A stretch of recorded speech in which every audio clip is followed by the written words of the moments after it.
How's it going, guys? I'm KTO, and today I'm bringing you one of the biggest what ifs in NFL history. Since I started making videos, this has been one of the most highly requested videos I've been asked to do. It was already pretty long as it is, so without further ado, onto the video. After trading up for the #1 pick in the 2001 NFL Draft, the Falcons took a golden opportunity to draft a revolutionary player, someone who would change the way coaches looked at the quarterback position. You look now at a lot of high school offenses utilizing their best athlete at quarterback, as opposed to just using them at skill positions. This is much more common now after the emergence of Michael Vick. The dude still has the fastest 40-yard combine of all time for any quarterback. We had seen mobile quarterbacks in the past, but nothing like Vick.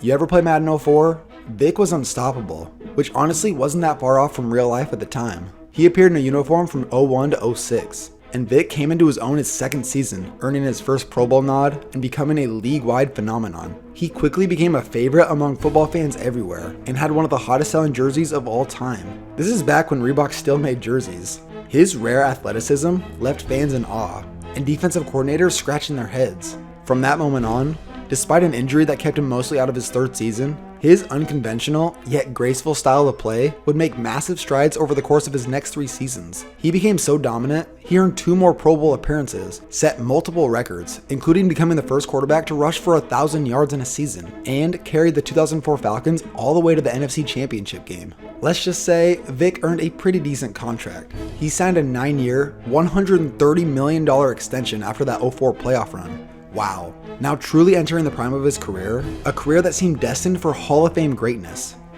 That's when it all came crashing down. He would sit out 2007 and 2008 when he served prison time for 18 months. Vick would come back in 2009, after not playing professional football for 2 seasons. Head coach Andy Reid made the bold move and gave him a chance. He would sign a modest 2-year contract with the Philadelphia Eagles. If there was any questions about Vick still having that it factor, those doubts quickly vanished. Vick totally shredded defenses in 2010, helping fans reminisce of the good old days of what the NFL had missed so much about him. Vick was named Comeback Player of the Year, led one of the greatest comebacks in NFL history, and earned yet another Pro Bowl appearance. After playing the best year of his career, the Eagles threw money at Vick. They gave him a $100 million contract over 6 years. Wow, talk about trust. But after lingering injuries plagued Vick, he never played a full season after coming back to the NFL. Injuries caught up with him, but he still appeared in 13 NFL seasons. It just makes you wonder, what about those seasons he missed? Literally in the middle of his prime. This is where we dive into our what if scenario. Here's a few things I want you to understand about this situation. 1. Vick being hurt is inevitable. He only played 1 full season his entire career. Playing his style of football simply can't avoid injury. 2. He proved he could adapt. He was getting better over his career. His best season as a pro was his 8th season. Michael Vick became a better passer over the course of his career, along with keeping his natural scrambling ability. 3. The situation was actually ideal going into the 07 season. The Falcons finally realized they needed someone better to harness Vick's ability. So originally, they brought in head coach Bobby Petrino for that exact reason. That actual season, when Petrino got the news that Vick was going to prison, he dipped. He wanted no part of that team after Vick was gone. And the last thing to remember is with this change, there will be a huge snowball effect for the entire league. It would be impossible to predict exact change, but I will go over key changes that are more than likely going to take place. So we will start at the training camp of 07, and like I said, they hired coach Bobby Petrino literally for Michael Vick. You know why this is a smart move? Because Petrino knows how to use them. For example, you ever heard of Lamar Jackson? Yeah, his coach is Bobby Petrino.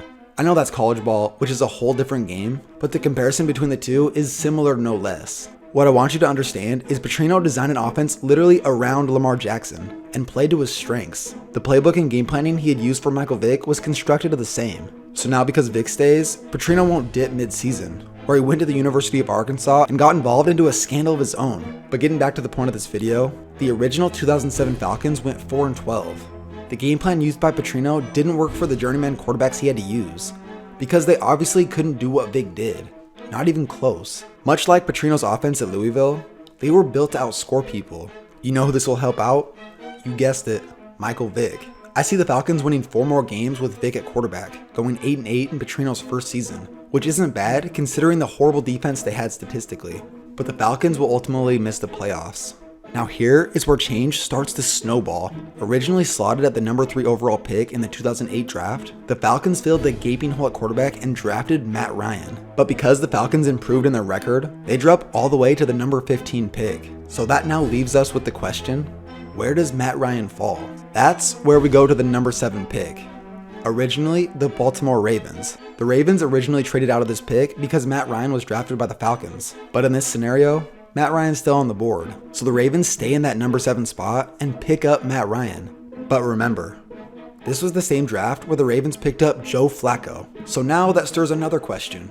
Where does Joe Flacco land? Before I answer that question, we go back to the Falcons pick. Who do they now take? They will most likely be thinking of the best available option and fill a pretty big need. That would have been offensive tackle Brandon Albert, which is a great pick and will go on to be a Pro Bowler. So let's go back to our question. Where does Joe Flacco land? Originally, the Ravens picked him up a little earlier than expected, which happens often with quarterbacks. Except this time around, no one needs to fill the quarterback need until the early 2nd round, where the Miami Dolphins select Joe Flacco. Now, one last change before we move on to the 2008 season. Originally in 2007, that's where the Falcons proceeded to pick up workhorse Michael Turner in free agency. But in the 2008 draft, because of Petrino's offensive scheme, they would rather go with the versatile playmaker than a workhorse back. That's when they draft Matt Forte with their 2nd round pick. Now, originally in 2008, the Falcons picked up a new defensive coordinator, which is a much needed upgrade. With the improvement of their O-line and running back, Vick is set to succeed more than ever, and Roddy White has also come into his own. I believe this will be Michael Vick's best season yet. The original 2008 Falcons went 11-5 behind rookie Matt Ryan, but with this new 2008 squad, they become the talk of the league and one of the most exciting teams to watch in NFL history. Matt Forte has an excellent rookie season alongside Michael Vick. They improved by 2 wins and clinched the number 1 seed in the NFC, along with Michael Vick finally taking home the MVP. Onto the AFC playoff picture, the Ravens clinched the number 1 seed, led by Rookie of the Year Matt Ryan. The original Ravens had Joe Flacco, and he had a decent rookie year, and they still went 11-5 because of their tenacious defense. Matt Ryan was a much better rookie quarterback than Flacco was, and he's showing to be a great fit in Baltimore. Flacco, on the other hand, is riding the pine in Miami, sitting behind veteran Chad Pennington. Now, the original 2008 Super Bowl had the Steelers prevailing against the Cardinals. This time, I see things a bit different. The Cardinals' magical run doesn't happen because the Falcons are now an unstoppable force and wreck the NFC. While on the other hand, we see the Steelers prevail once again versus the Ravens in the AFC Championship.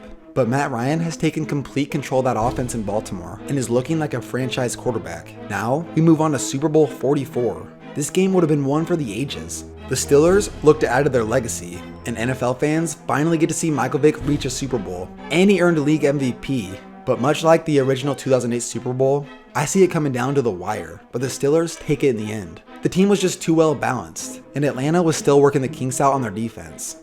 So to recap so far, in 2 seasons, Vick has 2 record-setting years, bringing home the MVP in 2008, along with Forte proving to be a reliable playmaker in that scheme. And Matt Ryan wins Rookie of the Year in Baltimore, and Joe Flacco soaks up some sun while sitting on the bench as backup in Miami. Moving on to 2009, we actually don't see much change in the NFL draft. There won't be any notable moves that are made. Although the Falcons seem destined to be unstoppable, things don't go the way they hope.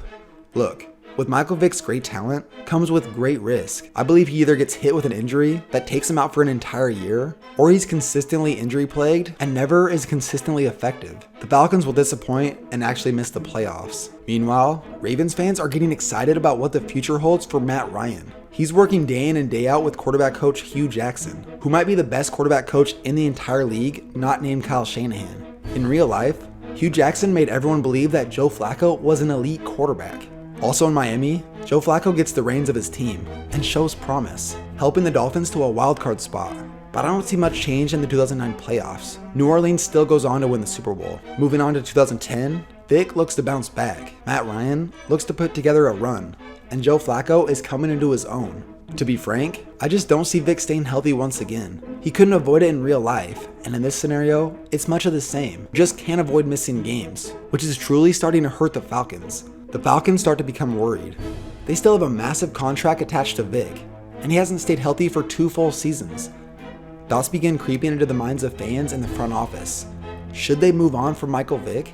And once again, Matt Ryan reaches the AFC Championship, but only to come up short once again to the rival Pittsburgh. And Joe Flacco has an okay season, but nothing spectacular. as the Dolphins miss the playoffs. Nothing changes again as we see Green Bay win versus Pittsburgh. But now we move on to 2011, and much like real life, Atlanta sees an opportunity. Julio Jones, just trying to give Vick another weapon so he doesn't have to run as much. They are trying to salvage whatever Vick has left. This move pays off. Big time. Much like Vick's comeback in 2010 with the Eagles, we see this type of play from the hypothetical 2011 Vick. Him and Julio Jones become best friends quickly, and Matt Forte has a breakout year. This is where things really change. The original 2011 playoffs, we saw the Giants prevail once again versus the Patriots. But once again, I see things a bit differently. Originally, the Ravens were barely edged out in the AFC Championship game by the Pats. That was with Joe Flacco at quarterback. I trust this Matt Ryan more than I do Flacco. This time around, Matt Ryan's heroics and the Ravens' dominant defense take the W. And Michael Vick is now healthy after not running as much. And the Falcons dominate the NFC. The 2011 Super Bowl includes the Ravens and the Falcons. I'm not trying to make a fairy tale ending here. I actually see this happening. That original 2011 season had the Giants barely beating the 49ers in the NFC Championship. And with this Falcons team building their defense, adding Julio Jones, and a healthy Michael Vick, let's be real here. This hypothetical Falcons team is better than that 49ers team. This would be a crazy matchup that none of these guys would realize the insanity behind. No one would have thought that Matt Ryan was going to Atlanta if Vick left, so it wouldn't be hyped up in the same way. But since we know better, it's just kind of crazy to see this. The problem for Atlanta is I see the Ravens having a much more complete team, better coaching, a much better defense, and they're just more consistent. I see Matt Ryan bringing home a ring for the city of Baltimore, which happens a year earlier than in real life. Quick note, this doesn't mean I think Matt Ryan's better than Michael Vick. I just believe that entire roster that Baltimore had would have been better than the roster that Atlanta had. And sadly, this will be the closest Atlanta ever gets to a ring with Vick. Following this season, we have the 2012 NFL Draft. One quick thing I want to mention is quarterback Ryan Tannehill. The Dolphins now have Joe Flacco, and they aren't going to draft Tannehill. So the team that desperately needed a quarterback was the Cleveland Browns. Originally in 2012, the Browns traded up for the amazing Brandon Weeden. In our scenario, I see them trading up just like in 2012, and they select Ryan Tannehill. And because I mentioned this would be the height of Vick's career, I'm going to summarize the rest of the way. Vick gets hurt again, and doesn't stay healthy for the rest of his career, eventually being released after his massive contract ended in 2013. Also in 2012, Ray Lewis retired after that Super Bowl, and the team loses a bit of their identity, so they don't make another Super Bowl like they did originally in 2013. The blackout game never happens. We actually see the Niners versus the Patriots, and in our scenario, I see the Patriots winning that game, which would have been Brady's fourth. So as for Vick, he will sign with the Bills, where he plays out a few disappointing seasons as Father Time begins to catch up with him. Remember his time with the Jets and with Pittsburgh? He was never that great. Honestly, it's hard to say how the Falcons would have replaced Michael Vick, because the 2013 draft wasn't hyped up at all for quarterbacks. One of the higher quarterbacks drafted was EJ Manuel. I'm just going to assume they pick up some sort of journeyman like Kevin Kolb and try to salvage whatever this roster has left. Because this is hard to really justify what happens after this point, this is where our what if ends. So thanks for checking out this video. This video took a lot longer than I wanted to, and sorry for getting it out so late, but I did the best I could. I actually have a few more ideas like this, so if you guys like this type of video, let me know down below. So have a good one, and I'll catch you in my next video.